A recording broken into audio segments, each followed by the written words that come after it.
Hello learners, welcome back to my channel. आज मैं आपको डीएवी क्लास 7 सोशल साइंस के chapter 16 emergence of independent states का explanation देने वाला हूं। स्टूडेंट्स, इससे प्रीवियस सारे चैप्टर्स का explanation and solution videos upload है।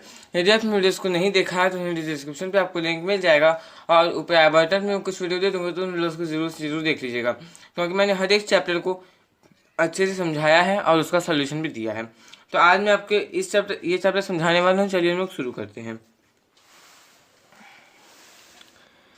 देखिए, जो मुगल अंपायर थे, ठीक है, मुगल के जो एम्परर्स थे, इन्होंने पूरे कंट्री को, होल कंट्री को एक सिंगल यूनिट में निट किया था, बुना था, ठीक है ना। तो जो एम्परर औरंगजेब का डेथ होता है वो मुगल एम्पायर की स्टीडी डिक्लाइन को लीड करता है। मतलब अब मुगल एम्पायर जो है खत्म होने लगता है, ठीक है ना। तो होता क्या है कि धीरे धीरे ये अपने ग्लोरी, अपने चमक को भी खो देता है, ठीक है। और जो एम्पायर था, उतना बड़ा मुगल एम्पायर जो है ये दिल्ली के कुछ ही स्क्वायर किलोमीटर्स में सीमित हो जाता है। मतलब कि उतना बड़ा जो मुगल एम्पायर था ये कुछ ही किलोमीटर्स में सिमट करके रह जाता है। 1803 में जो ब्रिटिश आर्मी थे, इन्होंने दिल्ली को ऑक्यूपाई कर लिया, दिल्ली पे कब्जा जमा लिया, ओके। और जो मुगल एम्परर्स थे वो पेंशन भोगी बन जाते हैं, मतलब केवल वो पेंशन भोगी बन करके रह जाते हैं, ठीक है। जो वार ऑफ सक्सेशन था ये एक ट्रेडिशन बन गया मुगल्स के बीच में। ये पूरे एम्पायर का पॉलिटिकल सिस्टम बिगाड़ करके रख देता है। इसके साथ साथ ये फाइनेंशियल कंडीशन भी जो है ये भी बिगाड़ करके रख देता है। बहुत सारे लोकल और रीजनल फोर्स जो है ये इंडिया में इमर्ज होना स्टार्ट हो जाते हैं। 18th सेंचुरी में large number of independent states और सेमी इंडिपेंडेंट पावर्स जो है ये सामने आता है, जैसे कि बंगाल हो गया, ओके, अवध हो गया, हैदराबाद हो गया, मैसूर और मराठा किंगडम। जो ब्रिटिश थे इन्हें इस पावर्स को ओवरकम करना था, ख़त्म करना था, ताकि वो इंडिया में अपने एम्पायर को इस्टेब्लिश कर सके, ठीक है, अपना एक अच्छा एम्पायर जो है वहाँ पर बैठा सके इंडिया में।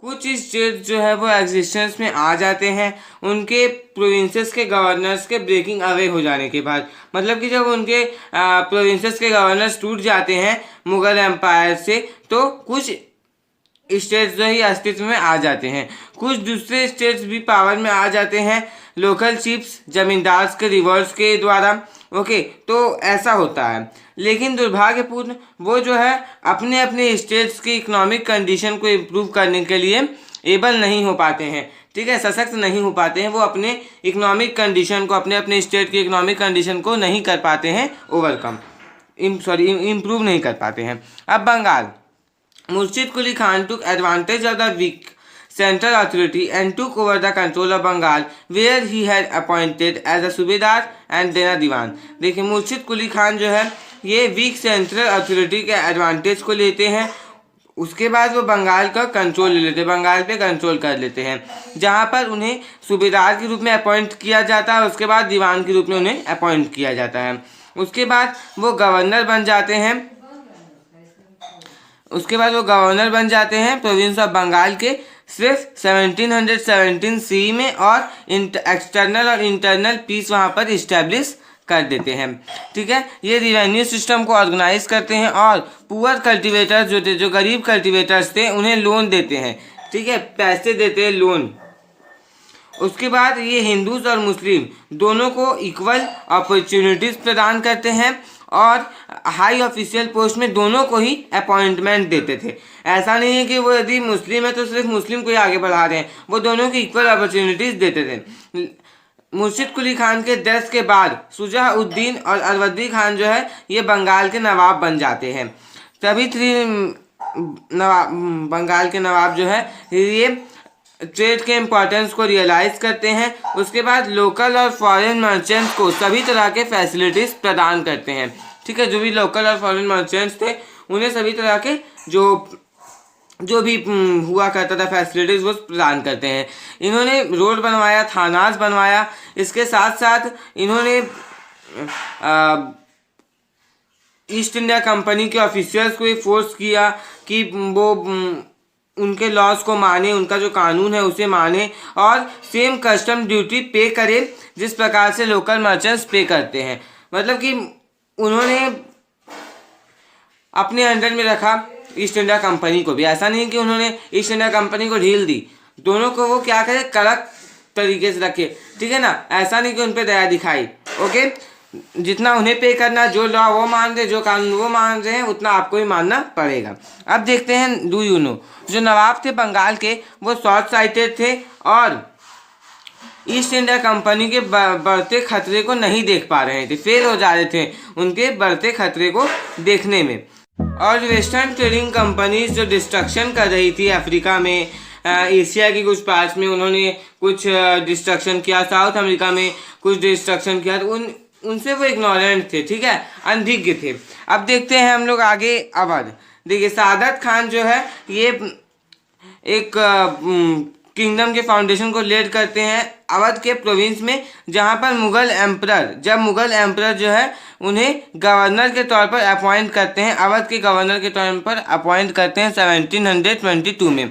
उन्होंने जमींदार के तरह जो अपोजिशन हो रहा था उसे कंट्रोल किया, रिवेन्यू सिस्टम को रिफॉर्म किया, ठीक है, ताकि पीजेंट्स को प्रोटेक्ट किया जा सके उन जमींदारों से जो कि हर बार पीजेंट्स के ऊपर खतरा बन जाते थे। तो पीजेंट्स को प्रोटेक्ट करने के लिए उन्होंने ये सब काम किया। अब देखिए उसके बाद उन्होंने एक इफिशिएंट एडमिनिस्ट्रेशन सिस्टम भी इस्टेब्लिश किया, अच्छा एडमिनिस्ट्रेशन सिस्टम भी वहाँ पर इस्टेब्लिश किया गया, ठीक है। वेल पेड, वेल ट्रेंड और वेल आर्म्ड आर्मी को भी बहुत अच्छे से ट्रेन किया। अच्छा आदमी रहेगा तभी ना वो किसी से लड़ सकेगा, किसी दूसरे फॉरेन नेशंस जो कर रहे थे ईस्ट इंडिया कंपनी उनसे लड़ सकेगा। तो इसलिए उन्होंने सारी चीज़ों पे अच्छा ध्यान दिया। सादत खान नेफ्यू सफदर जंग, मतलब कि सादत खान का नेफ्यू सफदर जंग जो है उसे सक्सीड करता है 1739 सी में। उसके बाद वो वजीर बन जाता है मुगल कोर्ट का। ये पीस को इस्टेब्लिश करता है जो कि अवध के प्रोस्पेरिटी और डेवलपमेंट को लीड करता है, मतलब कि शांति को इस्टेब्लिश करता है कि इतना ये ना हो, लोगों के बीच में होता है ना कि लोग लड़ रहे हैं, झगड़ रहे हैं, तो वो शांति को इस्टेब्लिश करते हैं, ताकि जो कि लीड करता है अवध के डेवलपमेंट में लीड करता है। इसके साथ साथ ये लखनवी कल्चर के ग्रोथ में भी हेल्प करते हैं, ठीक है ना, अवध कोर्ट के आसपास में। अब नेक्स्ट देखते हैं हैदराबाद। जो स्टेट था हैदराबाद का, ये निजाम उन मुल्क असफ जह के द्वारा खोजा गया था 1724 सी में। ये पावरफुल नोबल थे मुगल एम्परर के अंडर में, जिसका नाम है फारूक सियार। ओके, इन्हें डेक्कन का वायसरे बनाया गया था ताकि वो अपोजिशन को सप्रेस कर सके और इफिशिएंट एडमिनिस्ट्रेशन इस्टेब्लिश कर सके, अच्छा एडमिनिस्ट्रेशन जो है वहाँ पर इस्टेब्लिश कर सके। 1720 सी में ये एम्परर के वजीर बन जाते हैं। किस एम्परर के? तो मोहम्मद खान के वजीर बन जाते हैं। देखिए मैं जहाँ जहाँ टिक कर हूँ आप लोग भी वहाँ पर अंडरलाइन करते जाइएगा। ओके, इन्होंने एडमिनिस्ट्रेशन को इम्प्रूव करने का कोशिश किया, लेकिन ऐसा था कि वो करप्शन से निराश थे और एम्परर के चंचल मन से भी निराश थे, या फिर बोल सकते करप्शन भ्रष्टाचार से घृणा करते थे, एम्परर के चंचल मन से घृणा करते थे। ओके, वो डेक्कन वापस जाने का ठान लेते हैं और हैदराबाद स्टेट का फाउंडेशन उसकी नींव रखते हैं, लेकिन इन्होंने अपना इंडिपेंडेंस, अपनी स्वतंत्रता कभी भी मुगल रूलर से ओपनली डिक्लेयर नहीं की। ओके, इन्होंने जमींदार के रिवॉल्ट को सप्रेस किया और करप्शन को एंड किया, एक एंड में ला दिया। रिवेन्यू सिस्टम में करप्शन नहीं होगा इस प्रकार से। लेकिन उनके डेथ के बाद 1748 में किसका डेथ हुआ था? तो 1748 में डेथ हुआ था निजामुल मुल्क का, असफ जाह। तो इसे आप लोग अंडरलाइन कर लीजिएगा। और देखिए उनके डेथ के बाद क्या होता है कि हैदराबाद में डिस्टर्बेंस फिर से शुरू हो जाती है। डिस्टर्बेंस का शुरुआत हैदराबाद में 1748, उनके डेथ के बाद फिर से शुरू हो जाता है। जो बंगाल, अवध और हैदराबाद के जो स्टेट्स थे, इन्होंने अपने इंडिपेंडेंस को कभी भी ओपनली असर्ट नहीं किया, ठीक है। अपने इंडिपेंडेंट किंगडम्स को इस्टेब्लिश करने के बावजूद वे एम्परर को प्लीज करने में ही कंटिन्यू करते गए, ठीक है, और ट्रिब्यूट्स भेजते गए, उन्हें हेल्प करते गए। जब भी उनको उनकी जरूरत पड़ी तो वो समय समय पे उनकी हेल्प करते रह गए। ओके, लेकिन वहाँ पर कुछ अदर स्टेट्स भी थे जिन्होंने अपने इंडिपेंडेंस को मुगल एम्पायर से असर्ट किया।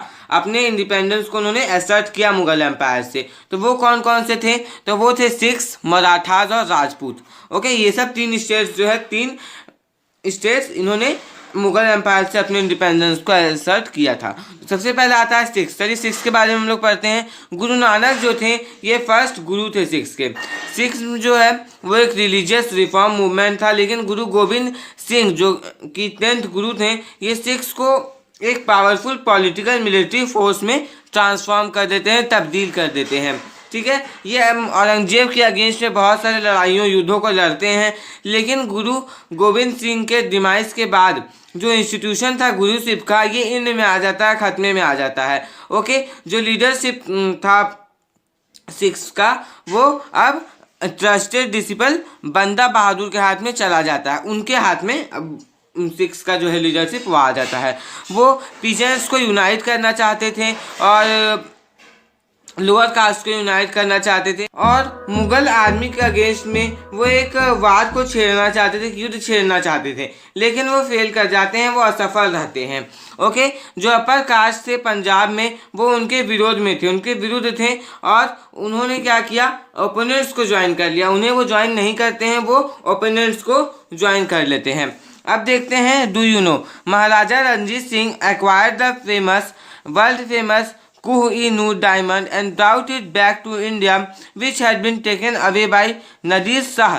महाराजा रणजीत सिंह जो थे, इन्होंने वर्ल्ड फेमस कोह-ई-नूर डायमंड को एक्वायर किया था और इसे इंडिया में वापस लाया था, जो कि नदीर शाह के द्वारा ले गया था। मतलब नदीर शाह उसे ले करके चला जाता है। ठीक है, तो उन्होंने महाराजा रणजीत सिंह ने उन्हें वापस लाया था। देखिए से डबल, ठीक है, इसे आप लोग इंपॉर्टेंट मार्क कर लीजिए।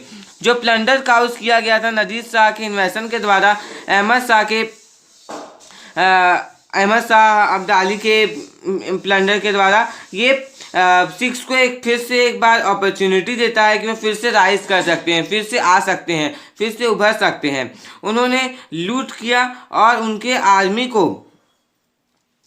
एक सिख स्टेट को इस्टेब्लिश करने में फोर्टिफाइड किया। उन्होंने पंजाब और जम्मू के ऊपर भी कब्जा कर लिया था।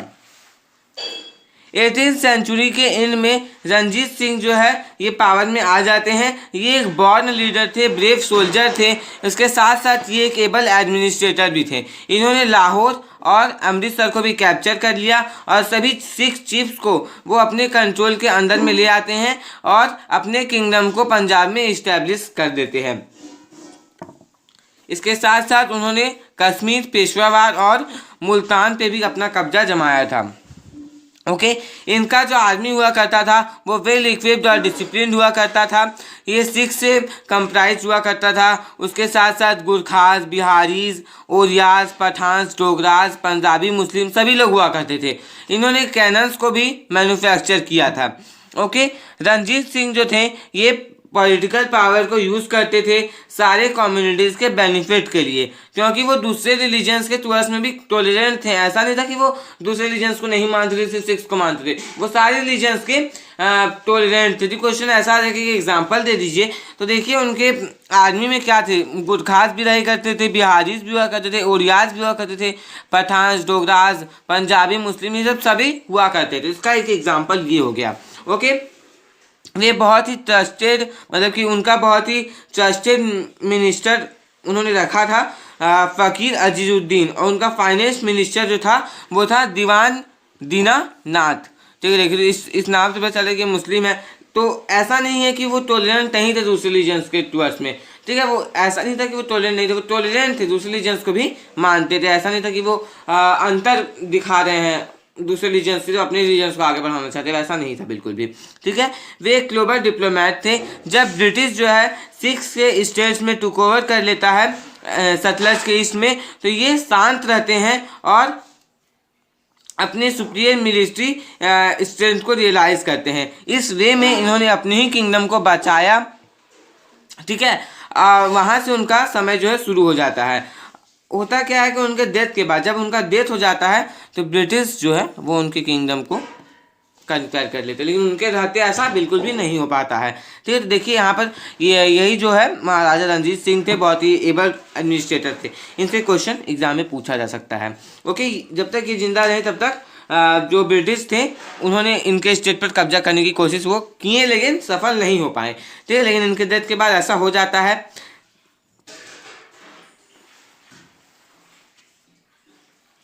मराठास, शिवाजी जो है ये मुगल्स के पावरफुल एम्पायर को चैलेंज करते हैं औरंगजेब के राज के दौरान, और मराठा स्टेट के फाउंडेशन को लीड करते हैं। मराठा स्टेट के फाउंडेशन को किसने लीड किया? तो शिवाजी ने लीड किया था। इस चीज़ को आप लोग याद रखिएगा। जो ब्रिलियंट मराठा कमांडर्स हुआ करते थे और स्टेटमेंट्स, ये सब जो है वैकम को क्रिएट कर देते थे मुगल अथॉरिटी को डिसइंटीग्रेट करके। ओके, इन्होंने क्रिएट किया भी था।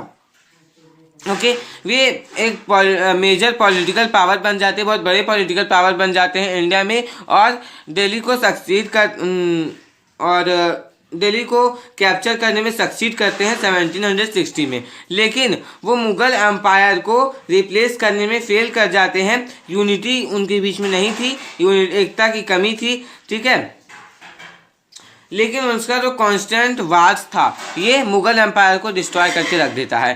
शिवाजी जो थे ये एक एबल एडमिनिस्ट्रेटर थे और मिलिट्री कमांडर भी थे। इनकी मदर जीजाबाई जो है ये उनमें पेट्रियटिज्म इंस्टिल की थी।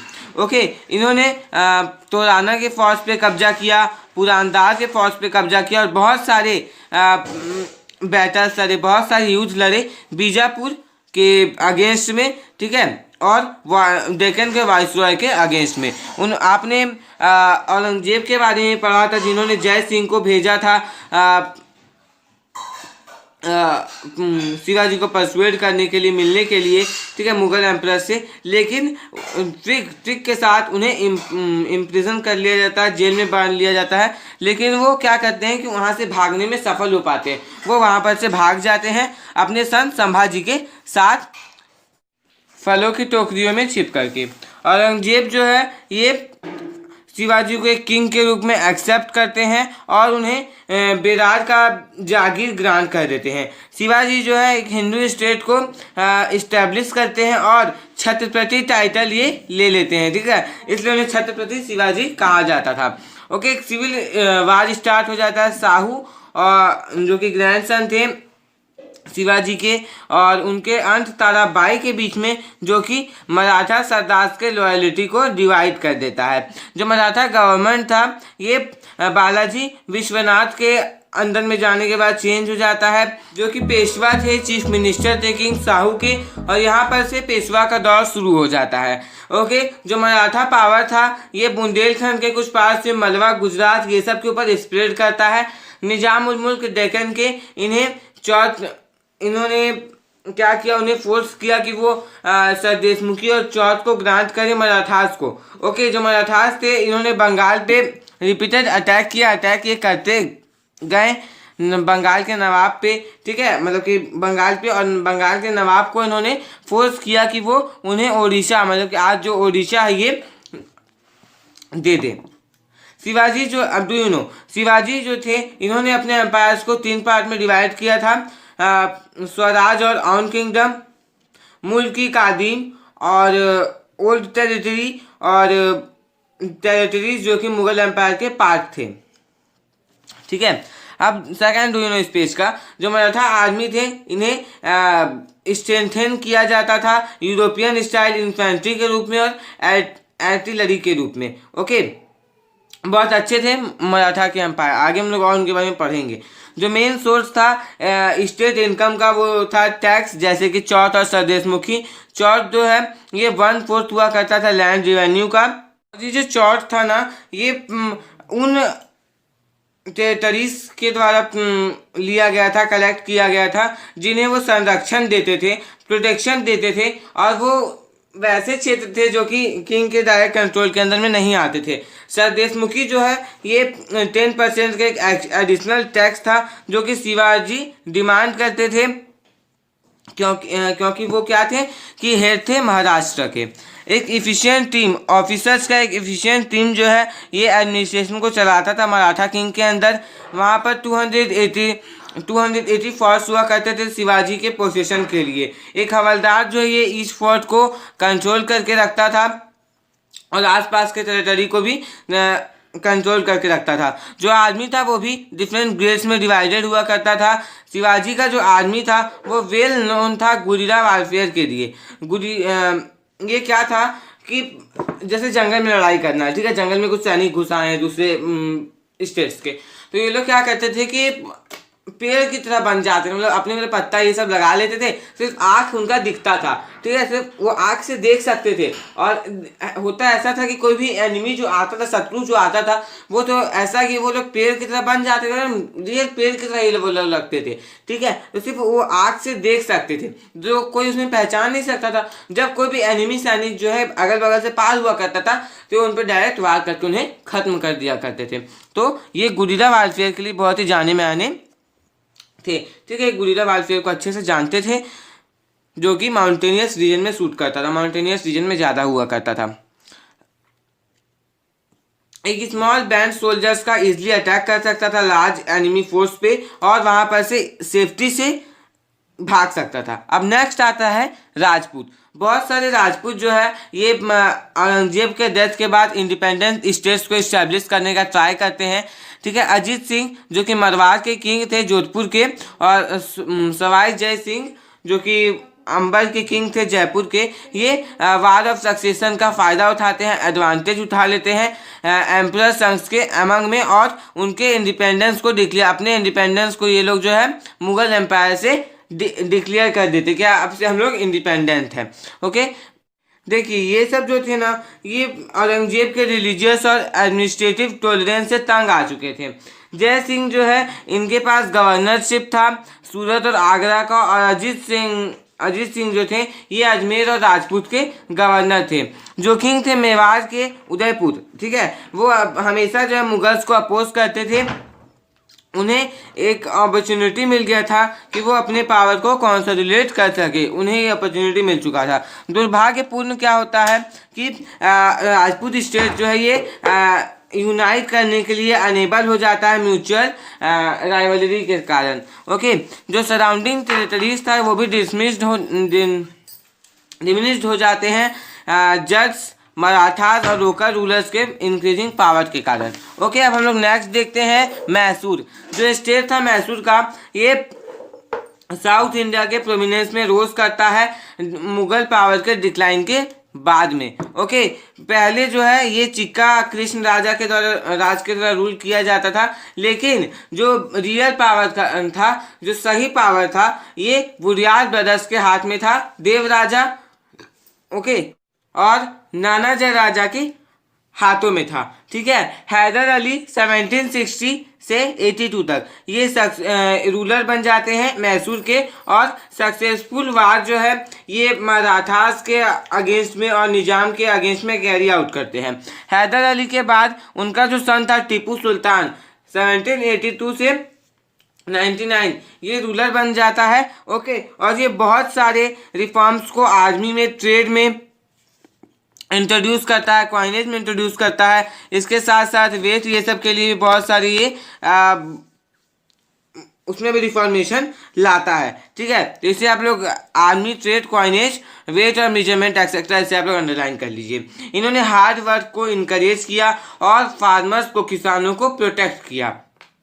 ये भी एक एबल वॉरियर और जनरल थे। इन्होंने अपने आर्मी को यूरोपियन स्टाइल में ऑर्गेनाइज किया। ये एक मुस्लिम थे, लेकिन ये दूसरे रिलीजन्स के टुवर्ड्स में भी टॉलरेंट थे। ऐसा नहीं कि वो सिर्फ मुस्लिम को ही मान रहे, दूसरे रिलीजन्स के टुवर्ड्स में भी वो टॉलरेंट थे। टीपू सुल्तान एक स्टॉन्च एनिमी थे ब्रिटिश के, स्टॉन्च मतलब कट्टर दुश्मन थे ब्रिटिश के, और उनके डेथ तक जो ब्रिटिश थे उन्हें अपोज करते ही रहते थे। इन्होंने अपने एम्बेसडर्स को फ्रांस भेजा, तुर्की भेजा, ईरान भेजा, अरब स्टेट्स भेजा, ताकि ब्रिटिश के अगेंस्ट में हेल्प ली जा सके, मदद ली जा सके। जब आप लोग आगे की क्लासेस में जाइएगा तो आप लोग टीपू सुल्तान के बारे में और भी पढ़िएगा, ठीक है, एंग्लो मैसूर वार से सब, ओके। इन्होंने अपने नेवल पावर को मॉडर्नाइज करने का कोशिश भी किया था, ठीक है, ताकि अपने पावर को स्ट्रेंथन किया जा सके और हम लोग एक्सटर्नल ट्रेड भी डेवलप कर सके। पूरे इंडिया में 18th सेंचुरी में पूरे इंडिया में सोशल यूनिटी की कमी थी फेडरल डिविजन्स के कारण और इकोनॉमिक डिस्पैरिटी के कारण। जो कंडीशन था वुमन का ये भी सही नहीं था। ओके, जो एग्रीकल्चर का और इंडस्ट्री का बैकवर्डनेस था ये फॉरेन कंपनीज के हाथों में था, जो कि एक्सटर्नल और इंटरनल ट्रेड को डिस्ट्रॉय कर देता है, खत्म कर देता है। Culture, architecture, painting, music and literature also suffer. देखिए, कल्चर, आर्किटेक्चर, पेंटिंग, म्यूजिक और लिटरेचर जो है ये भी सफ़र करता है। उर्दू जो है ये लिंगुआ फ्रांका के रूप में इमर्ज होता हाई क्लास के लिए। जो हिंदूज थे इन्होंने प्राइमरी एजुकेशन को रिसीव किया टेम्पल्स में वो किया करते थे, और मुस्लिम्स जो थे वो मॉस्क्यूज में। तो इसे आप लोग अंडरलाइन कर लीजिए, Hindus receive the primary education at the temple and Muslims at the mosque. ठीक है, मस्जिदों में और मंदिरों में, हिंदू मंदिरों में और मुस्लिम्स मस्जिदों में प्राइमरी एजुकेशन को रिसीव करते थे। ओके, यहाँ पर एक मैप दिया गया है, उससे समझते हैं। ये जो रेड कलर का दिख रहा है ये 1792 के बाद बाउंड्री था। 1792 के बाद मैसूर, ये जो येलो कलर का आपको दिख रहा है ये रहा Mysore. Okay, credit to company in 1792। जो ब्लू कलर का दिख रहा है ये कंपनी को दे दिया गया था 1792 में, और क्रेडिट टू निजाम इन 1792 में जो और एक कलर दिख रहा है ये वाला, ठीक है, ये निजाम को दे दिया गया था। उसके बाद आपको यहाँ पर ये जो कलर दिख रहा है ये दे दिया गया था किसे, ये दे दिया गया था मराठास को, ठीक है, लेकिन ये सब्सिक्वेंटली क्या किया गया, कंपनी और निजाम के साथ शेयर कर लिया गया। मराठास को ऑफर तो किया गया था। अब 1799 के बाद फिर से जो येलो कलर का दिख रहा है ये नवाब को दे दिया जाता है। ओके, और फिर जो ग्रीन कलर का दिख रहा है ये 1799 के बाद चला जाता है किसके हाथ में, निजाम के हाथ में चला जाता है। तो मैसूर किंगडम आफ्टर 1792 सी। इस मैप को आपको समझना बहुत ही ज़्यादा जरूरी था। तो देखिए स्टूडेंट्स, इसी के साथ हमारा जो सॉल्यूशन एक्सप्लेनेशन वीडियो है ये कंप्लीट हो गया। मैंने आपको एक ही वीडियो में पूरा चैप्टर इजीली समझा दिया। एक एक स्टेट्स के बारे में हम लोगों ने देखा, हम लोगों ने 6 मैसूर ये सब सारी चीज़ों को समझ लिया है। इसके बाद भी यदि आपके मन में कोई डाउट होगा तो कमेंट बॉक्स में कमेंट कर दीजिएगा, मैं वहाँ पर आपके रिप्लाई देने की पूरी कोशिश करूँगा। ओके, तो यदि आपको वीडियो अच्छा लगा स्टूडेंट्स तो लाइक कर दीजिए, और यदि आप मेरे चैनल पे नए हैं तो चैनल को सब्सक्राइब करके बेल आइकन प्रेस करके और भी प्रेस कर दीजिएगा, क्योंकि मैं आपके लिए ऐसे एजुकेशनल वीडियोस लाता रहता हूँ। और स्टूडेंट्स, आप लोग प्रीवियस चैप्टर्स के वीडियोस को भी जरूर से जरूर देख लीजिएगा। आप लोग सिविक्स एंड ज्योग्राफी के चैप्टर्स को भी जरूर से जरूर देख लीजिएगा। एंड वीडियो कैसा लगा कमेंट बॉक्स में कमेंट करके जरूर बताइएगा, और वीडियो अच्छा लगा तो लोग लाइक करना बिल्कुल भी नहीं भूलिएगा। और यदि अभी तक आपने मेरे सेकंड चैनल को सब्सक्राइब नहीं किया है तो उसका भी लिंक डिस्क्रिप्शन पे दिया गया है, उसे भी जरूर से सब्सक्राइब कर लीजिएगा। एंड आप लोग अदर्स वे के वीडियोस को भी जरूर देख लीजिएगा। हर एक सब्जेक्ट का सेपरेट प्लेलिस्ट बना हुआ है, जैसे कि math, science, Hindi, English. Okay, तो feel to visit our playlist and thanks for watching.